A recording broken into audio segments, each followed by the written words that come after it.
hay un aspecto que es fundamental y es cómo enseñar las habilidades de inteligencia artificial, es decir, cómo trasladar a los profesionales de sanidad, médicos, enfermeros, fisioterapeutas, etcétera, estas habilidades que son imprescindibles.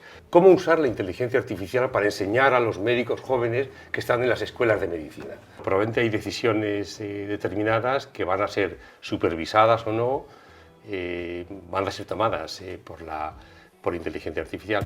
¿Tú crees que nos vamos a quedar demorados con respecto a una sanidad de países donde no hay consideraciones éticas como China, o donde la innovación prima prácticamente por encima, donde están por encima de todo con startups muy potentes? ¿Tú crees que va a haber una gran diferencia entre la sanidad europea y la sanidad Pues americana? yo no tengo una respuesta clara. Yo tampoco creo, yo creo que la respuesta es ideológica, ¿no? Es decir, depende de cómo veas el mundo. Es cierto que hay modelos de aproximación que permiten la innovación con menos seguridad. Hay modelos que son más garantistas, como podría ser el europeo, y hay modelos que son selváticos, como la China, ¿no? La pregunta es, si tú eres paciente, ¿dónde prefieres estar? Es decir, prefieres ser chino y te hacen un hospital específico tal y cual, para 50.000 en el hospital y tal. O si eres americano y sabes que si tienes un cáncer significa que te arruinas, ¿no? O si tu familia tiene una enfermedad crónica, ya estás arruinado, ¿no? Es decir, esto no ocurre en el Reino Unido, no ocurre aquí, no ocurre en Francia, no ocurre en Alemania. Es decir, ¿qué sanidad queremos, ¿no? Es decir, esto realmente tiene un componente ideológico evidente, ¿no? Por otra parte, la innovación en algunas cosas es útil, pero a la hora de probar la innovación, por ejemplo, en un sistema tan desigual como el americano, a la hora de generalizar la investigación, por ejemplo, plantea algunos problemas, ¿no? O, por ejemplo, las bases de datos, de los suecos que registran, o de los daneses que registran hasta el genoma de toda su población, ¿no? ¿Tienen más validez o más capacidad de generar investigación que las bases de datos de los seguros americanos? Sí, probablemente ahí es cierto que luego la generalización de eso es para daneses o para suecos, pero es cierto que la validez interna de esos conocimientos son más sólidos. Yo creo que el mundo es diverso y hay que adaptarse a la diversidad, ¿no? Es decir, saber si esto es contraproducente, probablemente habrá desventajas y probablemente habrá también ventajas en el mecanismo regulador.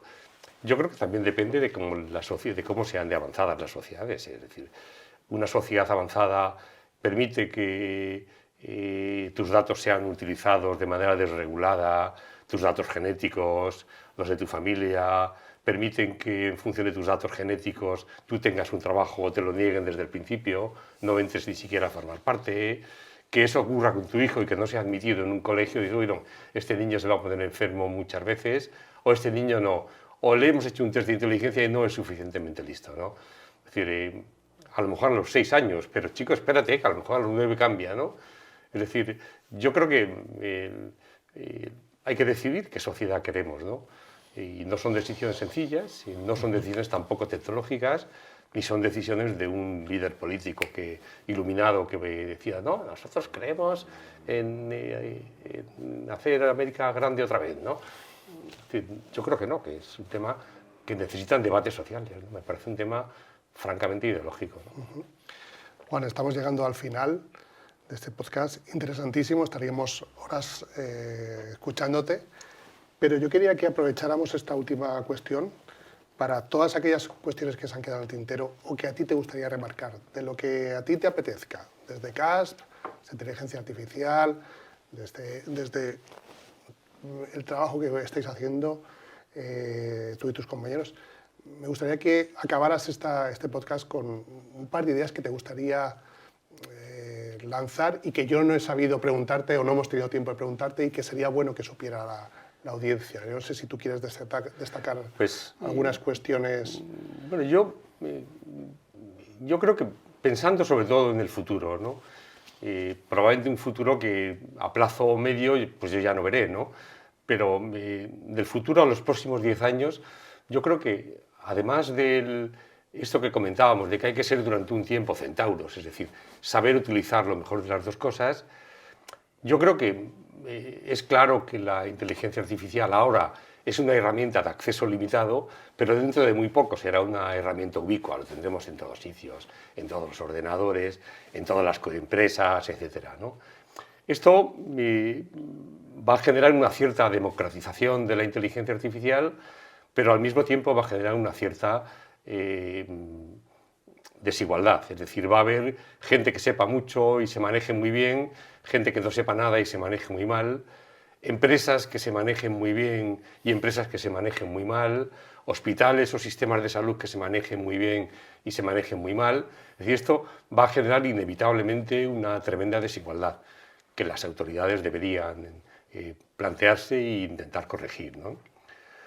Yo creo que a un plazo un poquito más de unos años más va a producirse un claro shock, es decir, de tipo laboral, es decir, no solo en que, no tanto probablemente en que se pierdan empleos, sino en que los empleos deben ser reconducidos.